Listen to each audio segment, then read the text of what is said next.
السلام عليكم، مساء الخير.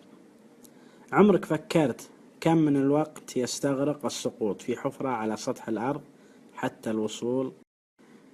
الوصول إلى الجهة الأخرى من الكوكب؟ طبعا السؤال هذا كثير يبون يعرفونه، وراح أفصله لكم الحين وأعطيكم كم كيلو بالضبط.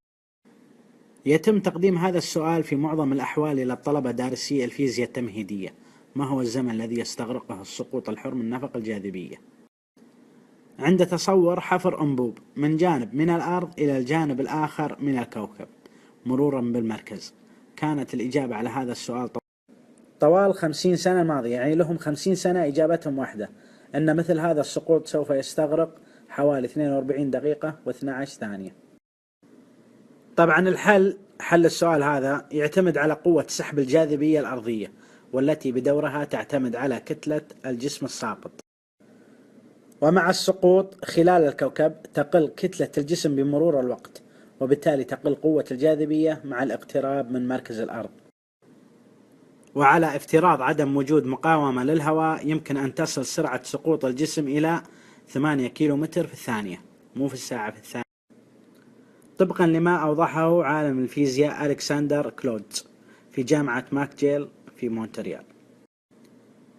قال ألكسندر: في منتصف الطريق ستقوم الجاذبية بتبديل الاتجاه، فينقلب الجسم رأسا على عقب، وقد يتسبب ذلك في ارتداد الجسم من حيث بدأ، إلا أنه وعلى افتراض أن ذلك لن يحدث فيمكن للجسم أن يقطع المسافة بين النقطتين البالغة 12742. هذه المسافة لو حفرت حفرة إلى الجهة الأخرى من الكوكب مرورا بمركز الأرض.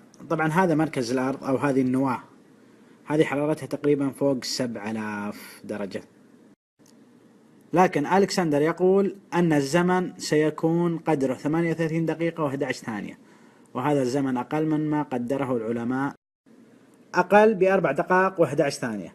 واعتمدت حسابات العلماء الجديدة على بيانات الهيكل الداخلي للكوكب، حيث وجدوا أن القشرة الأرضية كثافتها أقل من 3 غرامات لكل سنتيمتر مكعب، ومركز الأرض كثافته حوالي 13 غراما لكل سنتيمتر، مما أدى لظهور نتائج جديدة في تقدير سرعة السقوط مع حساب معامل جاذبية.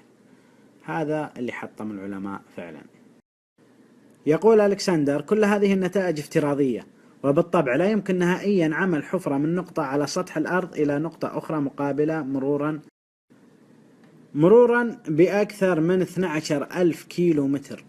لقد حاول السوفييت عمل أعمق حفرة ممكنة في سطح الأرض ما بين عامي 1970 إلى 1989، ووصلوا فقط لعمق 12 كيلو متر، أي نحو 0.1% من المسافة بين النقطتين. يا ساتر، 12,000 كيلو متر. بعد ما استفدنا وعرفنا عمق الكوكب، عندي لكم سؤال: وشو هذه النقطة؟ هذه وشو؟ راح تتفاجئون وشو. هذه طلعت إحدى شاحنات كات، شوفوها، ظاهر انها قلاب. أخيرا وليس آخرا أصدقائي، أشكركم جدا على المتابعة، وإن شاء الله ما تطيحون في حفرة مثل هذه. ينصح الخبراء اليابانيين باتخاذ الإجراءات التالية: سبسكرايب، لايك، كومنت، فيفورت.